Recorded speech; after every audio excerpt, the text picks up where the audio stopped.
Alrighty guys, welcome back to Star Wars Review.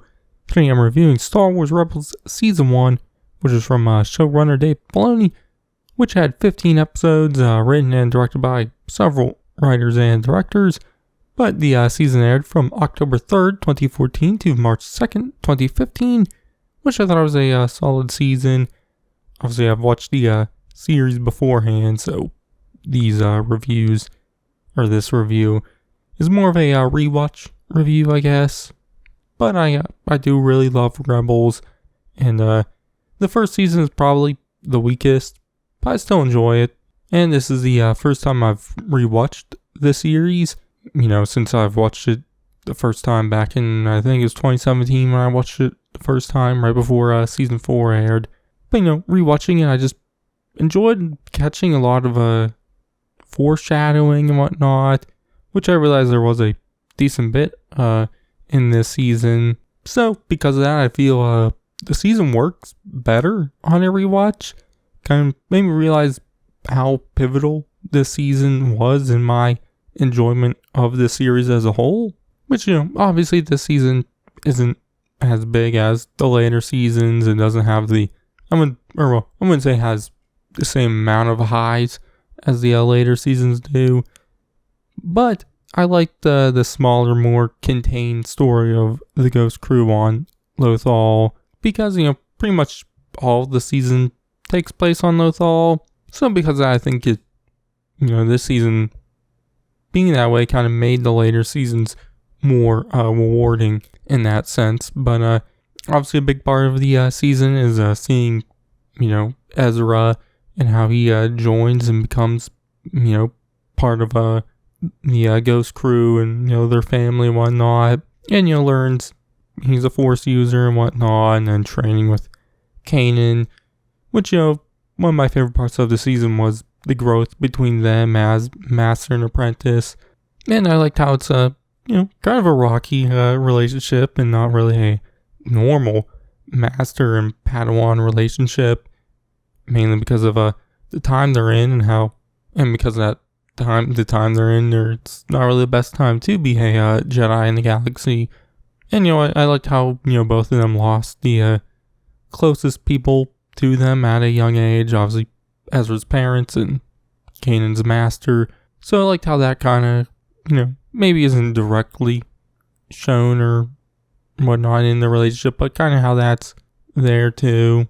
So, I really enjoyed all the moments between them as master and apprentice, kind of seeing them both get over past traumas and work together. I really like that. But, also Ezra's relationships with the other members of the Ghost Crew. Obviously, isn't as much as with Kanan, but I'd still quite like them.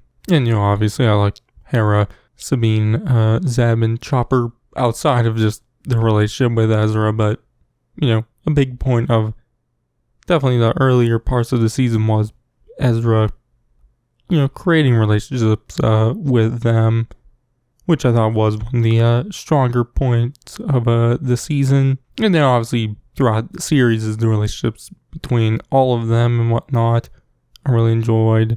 But, I'd say Sabine doesn't really get as much to do this season, and Zeb, there's more moments early on in the season.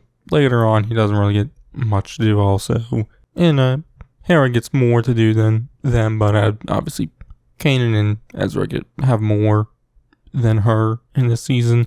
And, obviously Chopper is a more, comedic character, so, and also a droid who doesn't speak, so I would say pretty much he gets the same amount of stuff to do this season as he does later seasons. But, I enjoyed all the characters there, and, how we see the start of, not the relationship of the whole group, but Ezra's relationship with them and how that will eventually grow.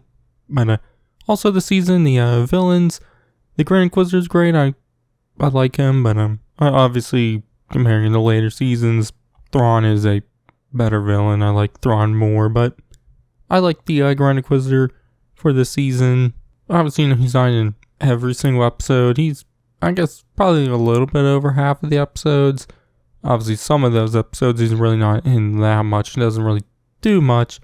But the episodes where he does do stuff and is mainly the ones where he's either fighting Kanan or Ezra. I really enjoyed him in those moments. But, he's one of those Star Wars villains that in reality doesn't really even have that much screen time, but, makes his mark in a smaller amount of time than you would have actually thought. But obviously then there's Kallus, which, I liked him in this season. I will say he doesn't have as much to do in the second half of the season, but obviously with my knowledge of the later seasons, I do think he becomes a stronger character over time. And like I talked about foreshadowing earlier, I thought there was a lot of great foreshadowing with him. I was picking up on more than I originally was when I originally watched the season. But obviously then there's a bunch of more side characters who show up for an episode. Lando shows up, R2 and 3PO show up for an episode. Obviously Ahsoka at the very end, and all that, which those are fun to watch when they do happen. But I tend to like the ones where bigger original trilogy characters don't show up. So yeah, but obviously the season, the more overarching story, there really isn't anything like super big or crazy there. It's pretty much the Rebels do stuff on Lothal. So this season I definitely think is a lot more episodic, which I think works well for the most part. Obviously there are a good bit amount of episodes would do directly follow up on, mainly definitely at the end. I'd say really the final definitely mainly the final 3 episodes are direct continuations, but the episode right before those final 3 also kind of plays into the final 3 episodes. But like I said, there are then some more episodic stuff. Like I mentioned, there's the episode with Lando, which was probably my least favorite episode of the season. But and the episode with R2 and 3PO, and some more just random episodes with just members of the Ghost crew and whatnot. So there really isn't a crazy overarching story for this season, but like I said, it is a more smaller scale, so I think that definitely works well there. Obviously later seasons also kind of follow that same style, but I do think it works well in the more smaller scale-ness of this season. But I guess if I were to say what the overarching thing is that they're just doing rebel stuff on Lothal, kind of fighting it against the Empire, even though they don't know if it's making a big difference in the galaxy. Obviously, throughout the season, we see that Hera, knows that it is a bigger thing than, the other members of the Ghost crew think it is. So I enjoy that. But, also the animation, it isn't really the best. Definitely compared to, the Clone Wars, which came before this. But that's mainly just because of, the budget, because it was less than the Clone Wars. But I'd say that the style used for Rebels is I still enjoy. It kind of gives a more original trilogy feel, but there's a lot more just lower quality looking models and a lot more reused models than you kind of notice when watching the Clone Wars. So that's what kind of makes it not as good. Which I'd love to see a animated series with the style of Rebels, but with the budget of the more recent Disney Plus animated stuff like The Bad Batch and Clone Wars Season 7 and I guess also Tales of the Jedi, which all those use the same Clone Wars style but more updated. So I'd love to see a more updated, higher budget Rebels style.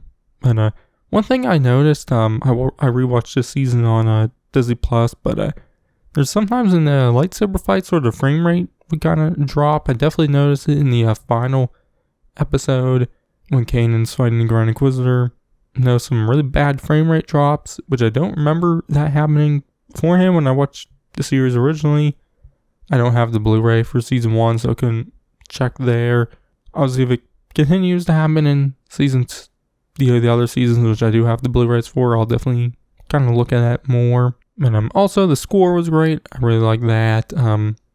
I do think the season kind of does overuse the classic John Williams themes, because the original themes from Kevin Kiner are great, like normal with his stuff. But I just wish they used some more original stuff than using the classic themes, which are obviously great. But I like the classic themes when they're used more sparingly, I guess. I just like the more original stuff, and it's because it works better in a emotional sense, I guess, and just feels better there. So yeah, but all in all, I really don't have much else to say.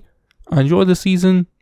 I think it works better on a rewatch, but I do think it's probably the weakest season of the 4 seasons of Star Wars Rebels. So yeah, but my grade for season 1 is going to be a B. But I'll be continuing my reviews. I did reviews of every single episode of season 1. I'll continue that on with seasons 2, 3, 4. Obviously, I wanted to finish Rebels before the live action Ahsoka series came out. So, and I definitely won't be able to finish doing individual episode reviews. So, I'll try to finish up season 2 before Ahsoka, but seasons 3 and 4, I'll probably just end up doing just full season reviews right before Ahsoka, and then later going on to do individual episode reviews. So yeah, but anyways, that'll be it for this one. Like I said, you check out all my other Rebels videos and everything else to do. I've been Zarzino. Catch you guys in the next one.